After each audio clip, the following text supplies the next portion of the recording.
Hello everyone, good morning, welcome back to my channel. আমি ইয়াসমিন আছি তোমাদের সাথে। আজকে সকাল থেকে আমার ভিডিওটা শুরু করেছি। আর আজকে এই মুহূর্তে আমি কিন্তু আছি নতুন বাড়িতে।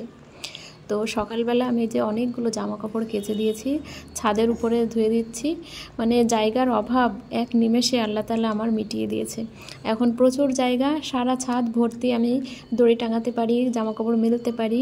মানে প্রচুর প্রচুর সুবিধা। নিজের ঘর বলতে যে একটা খুশি, সেটা ধীরে ধীরে অনুভব করতে পারছি। এক সময় এমনটাও ছিল না, একটা দড়ি টাঙাই সেখানে জামা কাপড় মেলি। তো এরকম দিনও গেছে, ঠিক আছে। জানলায় জামা কাপড় মেলে দিয়ে রাখতাম, একটা আড়া পর্যন্ত টাঙাতে পারতাম না। তো এখন দেখো অ্যাভেলেবেল স্পেস রয়েছে। তো আজকে সকালবেলায় ইয়াসিনের পাপা নতুন একটা বালতি কিনে নিয়ে এসছে, আর হচ্ছে এই দড়িটা কিনে নিয়ে এসে আমাকে এইভাবে আড়া টাঙিয়ে দিয়েছে, আর আমি জামা কাপড়গুলো ধুয়ে দিচ্ছি। আগে কি করতাম, জামা কাপড় বাড়ি মানে এখানে সারাদিন থাকার পর বাড়ি গিয়ে রাত্রে জামা কাপড় ধুয়ে দিতাম, সে রাত 10টা বাজলেও কিন্তু আমি ধুয়েছি। তো এখন এতটা সুবিধা হয়েছে এখানে, আমি আর রাত্রে ওই বাড়িতে জামা কাপড় ধোয়া লাগছে না, এখানেই আমি সকালে ধুয়ে দিচ্ছি।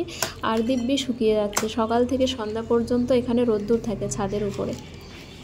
এ দেখো ইয়াসিনের পাপার কি বুদ্ধি।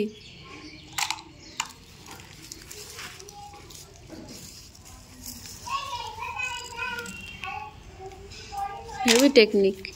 এত দিনে ঘুমাও কি করে? জেগে থাকে না জানে বেশি সময়।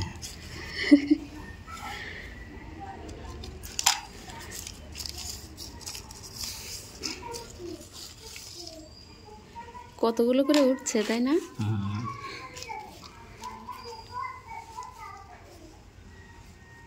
হাতের থেকে তো জল যাবে, আর হাতে ফোটা রিস্ক থাকবে না।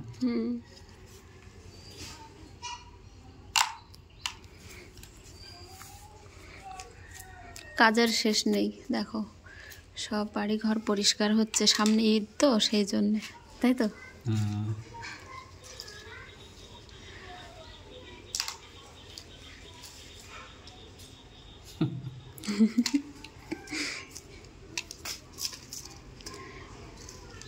চুম্বকের গল্প করতে করতে চুম্বক রেডি। বাড়ি আছে ছোট ছোট দুটো চুম্বক, সেই আমি ওই সেফটি পিন এসব রাখি না শোকেজে, আর নেই। কাজ সহজ করে দিলাম।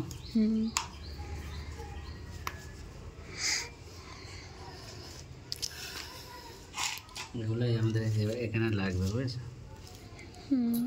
আর পিন নেই না? পিন তো থাকার কথা, তার তো থাকলে এখানেই থাকতো, নেই তো কিনতে হবে তাহলে।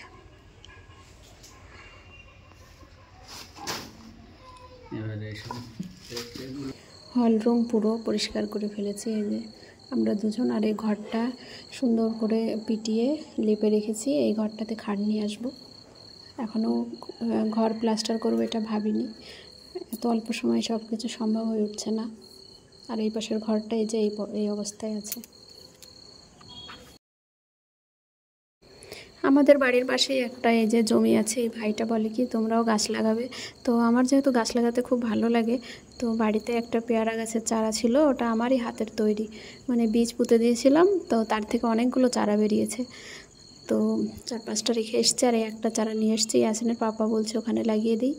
তো এই বাড়িতে এসে প্রথমে যে একটা ফলের গাছ লাগানো হচ্ছে। তবে আমাদের তো মানে ঘর করেই সব জমি শেষ, 2 কাঠা জমিতে পুরো ঘরই হয়ে গেছে, গাছ লাগানোর মতো তেমন জায়গা নেই। তো পাশের জমিতে, এই ভাইটার জমিতে লাগিয়ে দিলাম। তো সবাই খেতে পারবে, ভাইরাও খাবে, আমরাও খাবো। পেয়ারা তো ভালোই লাগে খেতে, আর এই পেয়ারাটা খুব ভালো স্বাদের। আমাদের এই জমিটা যদি আর একটু বড় হতো, তাহলে এক সাইডে আমরা বাগান বাড়ি করতাম, আর এক সাইডে আমাদের ঘর হতো। তবে গাছপালা লাগানো অবশ্যই জরুরি, ফল টল খাওয়া যায় আর কি, বাড়ি ন্যাচারাল।